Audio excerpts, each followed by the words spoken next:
And then the networks decide if they want to then pick it up to a series and order the other 22. So how long was the pilot that you wrote? So the pilots, they're an hour, which in American television, an hour actually is 42 minutes, because the rest is 42 ads. 42 minutes equals 60. So, yes.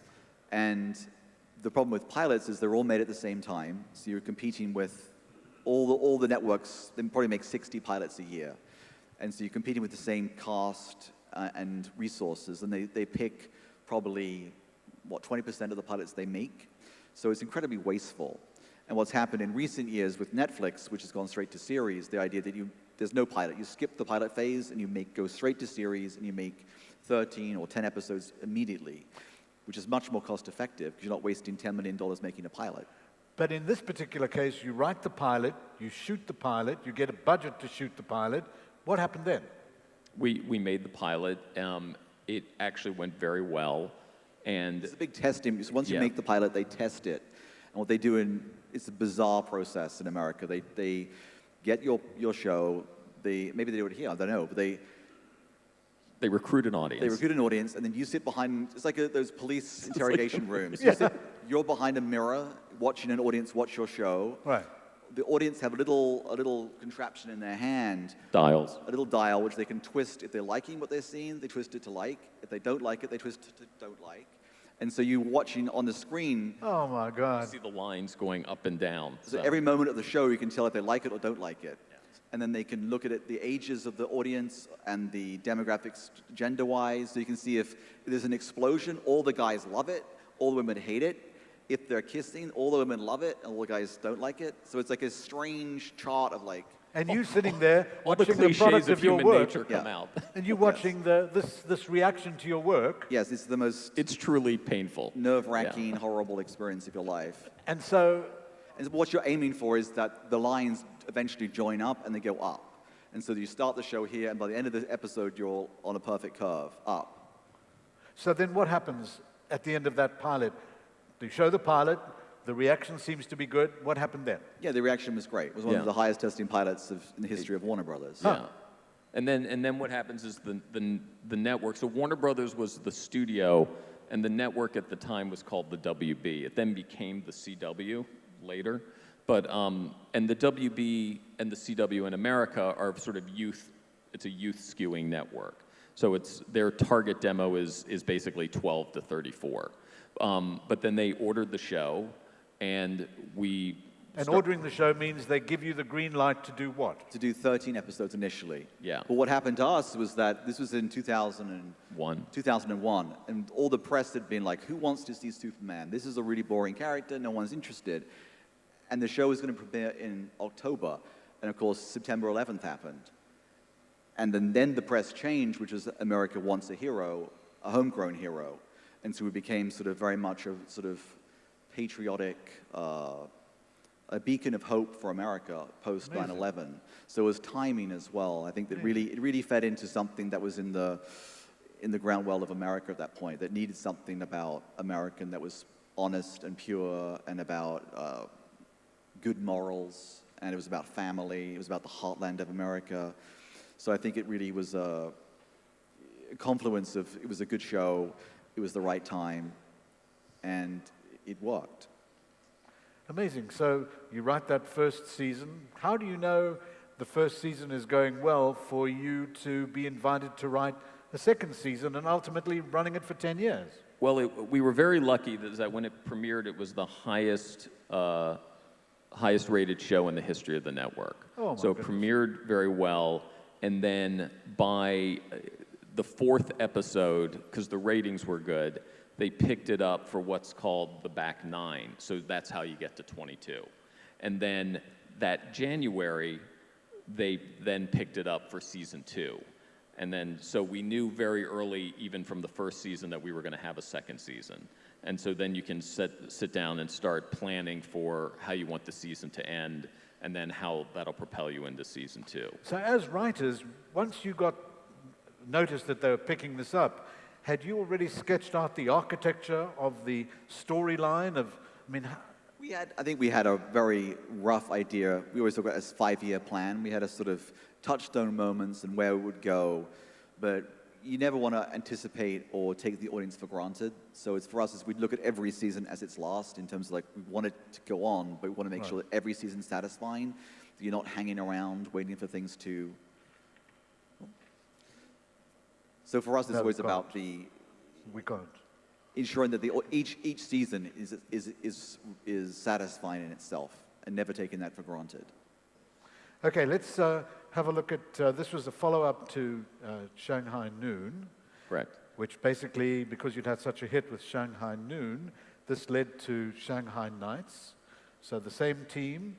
Same team. We took it. We sort of saw this franchise as sort of an adventure franchise, so we wanted to take them out of the Old West and put them in a new situation. So we moved them to England, and then they had an adventure there. Moving to England. And it was one of those. These movies have been fun for us to write, and they always have been greenlit on the first draft, which is very rare. So they've been Usually it's not like that. Usually you've got to do multiple drafts, and it takes years to get made. Both these Shanghai Noon and Shanghai Nights were very quick. Let's look at this next slide here. Here is one of the great big blockbusters. How did you get invited to write Spider-Man 2? Well, Spider-Man 2 came out of Smallville.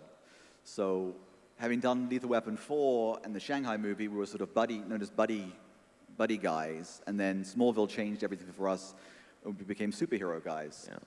And that was really, this is right around the time, this was kind of the advent of Marvel, in the summer of Comics. Marvel movies, is that the summer of 2000, the first X-Men movie came out that Bryan Singer directed, with Hugh Jackman, and was a big hit. And then we came out in the fall of 2001, and then the first Spider-Man movie came out in May of 2002. But sort of early in the run of Smallville, we got a call from the we got a call from the producer 15 minutes. And the director Sam Raimi that they wanted to meet us, and we went there, and they were actually filming sort of some pickup scenes for the first movie. The first movie hadn't come out yet; it wasn't even completed.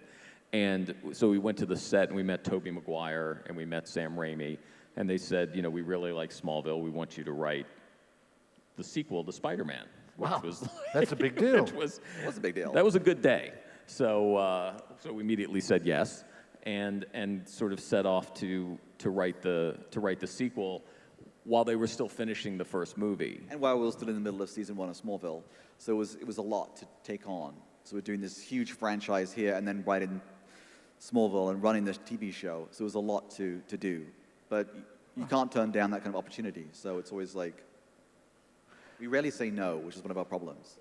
No, but still, as writers, it's also a challenge for you. Yeah. I mean, how do you're writing Smallville, you then get tasked to write Spider-Man 2. I mean, these are big call on your creative output.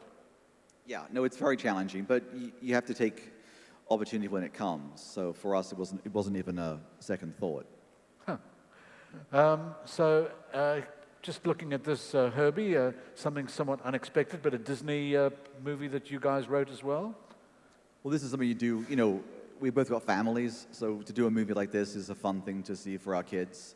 And it was a challenge because they were running into production. They were running in 5 weeks. They were going into production, and they didn't have a script that they liked. So Nina Jacobson, who was the producer of the Hunger Games movies now, but she used to run Walt Disney Studios. She did Pirates of the Caribbean. And she did Pirates of the Caribbean as well. And she called us and said, we have this movie, and it's going into production in 4 weeks, but it needs a major rewrite. So we read the script, and we're like, this is going to take us at least 5 weeks. She goes, well, we're going into production in 4. I was like, we're going to need 5. So I think we basically just worked overtime to get the script done. And she didn't read it until the table read. What they do before a big movie is they gather the whole cast around the table and do a reading of the script. And this was a table read. A table read, it's called. And this script was hot off the press, and nobody had read it. And we were sitting there sweating profusely because it's like if they didn't like it, they could shut this movie down. But afterwards, thankfully, they did, and then they went on to make the film. Incredible. Then you decided to call for your mummy. Yeah, so this was a movie that took a long time to get made, oddly, even though when it made $400 million globally. It was a big hit. And it was one of those, how do you change up a franchise? And the idea here was to take it to China and make it about a Chinese mummy. And now they're just about to reboot the whole franchise with Tom Cruise. So there's going to be a whole new mummy, which is going to be, I think, set present day. Set in present day. So it's just how do you, this is the Universal Studios property, so it's how do you bring life to a franchise? And this was interesting because this was one of the first Hollywood movies that was co-financed with China. It was done in cooperation with the Chinese government. And obviously starred Jet Li and Michelle Yeoh, who were big Chinese stars. But as Miles said, the challenge there was how do you take a franchise and sort of give it a new spin. So let's see some product of how this actually translates into film. Anand, we've got a clip, a sizzle reel, sizzling with the stuff that you've written and done and how it translates. So let's go to the video and let's play so that you can see from what you've heard from Miles and from Al how it turns out into celluloid and captures people's emotions. Let's hit the button.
Follow me into the jungle.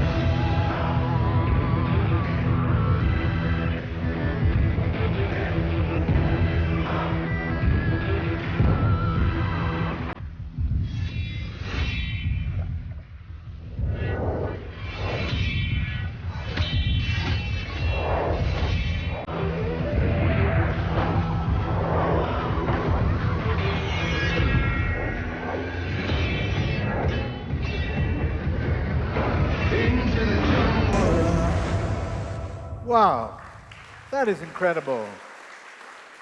You know, it's so amazing when you actually see how the script and the idea gets translated into film like that and realize the genius that it takes to think of that, then translate it through the director, through the cast. I mean, this is really sensational work, guys. Thank you. Like tired looking at that. It's exhausting. I mean, what do you think, ladies and gentlemen? Don't you think that's amazing? So the reason that we showed the Shannara Chronicles and also Into the Badlands, which we want to talk about, is in general, movies need IP, intellectual property. And that intellectual property can be movies, comic books, comic characters, and so forth. But the two of you have always specialized in coming up with something original. So, for example, the Shannara Chronicles, give us a little background about that, and background about your current work, which just today in Variety magazine, the Bible of Hollywood, spoke about Into the Badlands being the biggest opening on cable television. Yeah, it was the third biggest opening in U.S. cable history when it premiered last November. My goodness. So tell us about the Shannara Chronicles, how that came about, and then let's go into the Badlands. Sure. The Shannara Chronicles is based on a very well-known fantasy book series that started in 1977. And we were actually sent this book by our agency. And we sat down, we read it, and we liked it. What was interesting for a fantasy book, you know, Lord of the Rings, you know, some of these, even Game of Thrones, if you guys have seen those are sort of set in fantasy worlds that are completely made up, Chronicles of Narnia. What was interesting about the Shannara Chronicles was that it's set in America thousands of years in the future. So it's sort of thousands of years. Yeah, so it's science fiction merged with fantasy. So it's actually more akin to Star Wars than it is to Lord of the Rings in many ways, because in this world, the gnomes and the trolls, you know, the things you think you know from fairy tales are actually humans mutated from a nuclear war, and that they've developed this society thousands of years in the future, and magic exists, and you know, it's really a hero's journey. You know, it's in terms of the IP. I mean, there's now an obsession in Hollywood about IP, so it has a fan base of millions of people who have read the books. There are 26 books actually in the series. So for a TV network or a studio, it's attractive because you have that core fan base who will come and watch your show or your movie. It also translates onto online watching, online viewing. I think there are so many avenues for people to get entertainment. If you have an IP, a property that they know, then obviously you can get that initial watch, the initial view. So it's how do you make noise in a very, very noisy environment. So that's one way to do it. The most obvious way is an IP. And this felt like to us, it was a great IP, but also had a great story. Okay, so Into the Badlands. Give us the background, do the setup for us, tell us about it, and tell us how that main character came into your consciousness. Well, as you can see from the sizzle reel, we obviously, even though we couldn't do a karate chop to save our lives, we somehow have become very attuned with martial arts movies and martial arts Asian movie stars. So we know a lot about that, bizarrely, even though it's not something that we could do. Yeah. And there's no martial arts. It's always for us looking for things that aren't on the air, what's not on network television, what's not happening. People seem to follow trends. So how do you break the trend and do something different? So this is an idea to do a martial arts show. The last real martial arts show in American television that was successful was Kung Fu, which is a show in the 1970s. So it felt like there's a real appetite for something like this. And it has a global market as well, because Asian cinema and these martial arts movies travel. Yeah, and I think that's, you know, what's interesting is this was an original idea, but an original idea by yourselves? By us. How did you even think of that idea? Well, we had wanted to do, as Miles said, we wanted to do a martial arts show, and the AMC, which is the American network, it's the network in the U.S. that Mad Men's on, that Breaking Bad, The Walking Dead. So it's a big, classy cable network. They were looking for a martial arts show as well, because for them it's about finding sort of that underserved audience and giving them something. So even though it was original, they knew that there could be a core fan base of people that love martial arts cinema. And it was interesting how this one, because we've done so many sort of martial arts projects, we didn't want to repeat ourselves, and we also didn't want to. I think that's always the thing as writers. You have to challenge yourself to do something different. Otherwise, you fall into tropes, and it becomes boring as writers. So it's always having to challenge yourself to do something different, and really try and break the mold of what you've been known for, but also what's not being served right now. So, and you've written this. You didn't have to write a pilot. No, well, how it happened is, so we came up with this idea, and we wanted martial arts to be really integral to the show. So we didn't want to set it in the past and be constricted by the rules of history. And we didn't want to set it present day where, you have to kick the guns out of people's hands, because as you know, America's gun obsessed. And so you have to kick the guns out of people's hands, and then sort of everybody weirdly knows martial arts. So we set it in the future, and we also employed something which most American television shows with action don't do, which was we employed a full-time Hong Kong fight unit. So that a Hong Kong fight unit. Well, what we learned from Jackie Chan is why the action in those movies are so amazing is because while they're shooting the movie, simultaneously there is a full unit that's shooting all of the fights. And if you look at them, amazing. They're choreographed like dance numbers. There's a lot of wire work, and there's a lot of real artistry to those fights, and they're actually fighters fighting. It's not sort of CG avatars doing the work. So to do this on an American television production schedule was, required, a network that was willing to make that investment, because it's not cheap to do. So you're writing for Smallville at the same time? You're writing? No. This was Into the Badlands. We wrote about 2 years ago. Into the Badlands and Shannara, strangely, were happening at the same time. Right. So we had, we were dealing with so elves and kung fu. Shannara started in American. It was premiered this January, and Into the Badlands started in November. Right. But it's a big hit? Into the Badlands? Yes. Yes. Yeah. Incredible. And they picked it up for a second season, and Variety just announced today that they've sold it into 260 markets worldwide. Incredible. Ladies and gentlemen, this is really something. Smallville, Into the Badlands, The Mummy, Spider-Man 2. What a track record you've got from when you first met at film school. So this is really an interesting idea for those of you that are starting your careers here in India, those of you that are into your careers in India. It's all about the creative impulse. You can be an outlier, but you have to creatively know what you're doing. You've got to know the creative juice and know how to drink it and know how to serve it. And you two have really done that. So thank you, Miles. Thank you. Thank you, Al. Ladies and gentlemen, please give them a very big round of applause. Thank you. Thank you.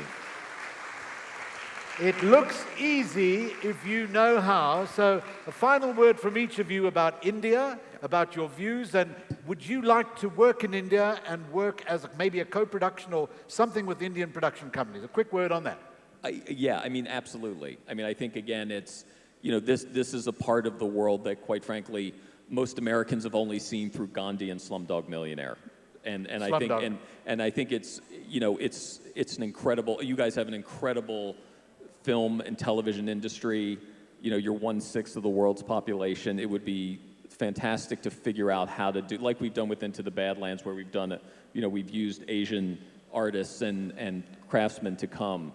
It would be great to do. I think for us, this is my 6th trip to India. I love India, and it'd be amazing to find a way to work that co-production or find a way to shoot an American TV show in India and use the infrastructure and the talent here.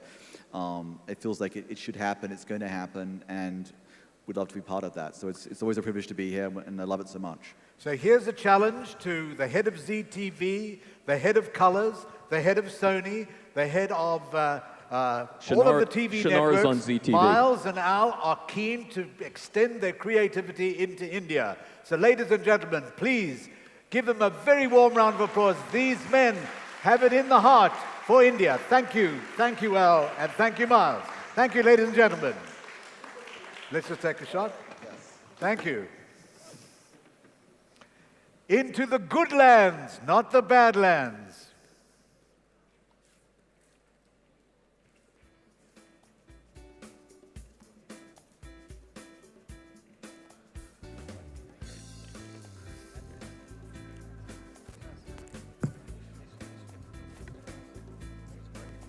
Thank you so much, Mr. Alfred Gold, Miles Miller, and Ralph Simon for a wonderful session. Now moving on to our next session, Future-Proofing Broadcast Distribution. The session will be moderated by Mr. Avnindra Mohan, who's President Legal and Regulatory, Z Network.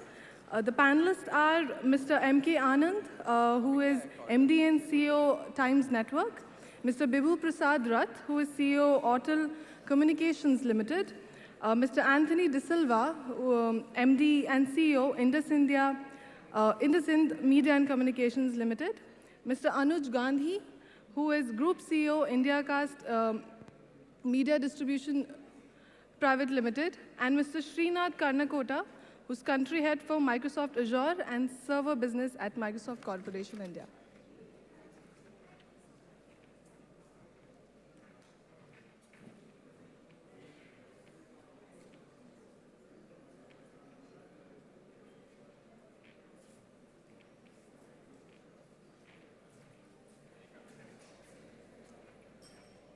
And moderator on the stage to start the session, please.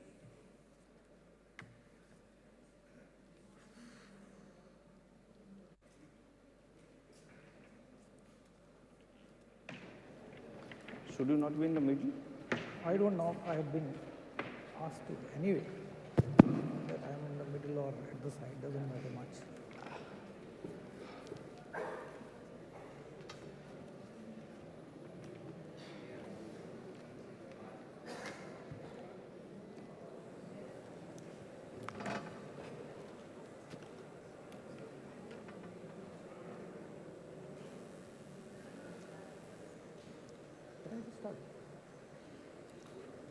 Yes, good morning, ladies and gentlemen.